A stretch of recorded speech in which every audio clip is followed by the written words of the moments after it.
മൂക്ക് മുട്ട തിന്നിട്ട് പൂമുഖത്തേക്ക് വരണം. ഒരുപാട് ജോലികൾ ചെയ്തു തീർക്കാനുണ്ട്.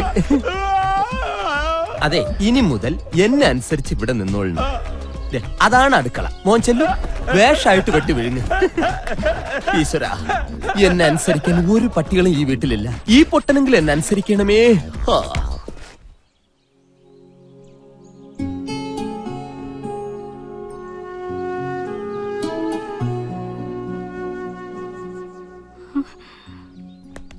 എന്തോ ആലോചിച്ചോണ്ട് നിക്കുവാ.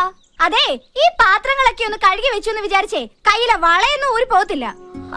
അയ്യടാ, വന്നിരിക്കുന്നു.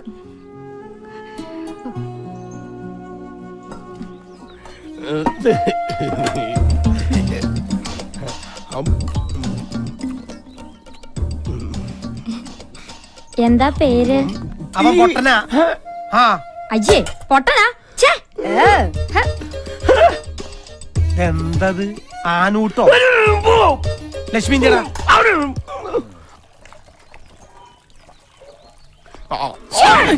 ഇപ്പോഴെങ്കിലും ഇങ്ങോട്ട് എത്തിയോ? അങ്ങോട്ട് ഇരുന്നേ. ഇരിക്ക്. ഞാൻ ഇത്ര നേരമായിട്ട് കാത്തിരിക്കാന്നറിയോ? ഭക്ഷണത്തിന്റെ ഉള്ളിലേ ഞാനൊരു സാധനം വെച്ചിട്ടുണ്ട്.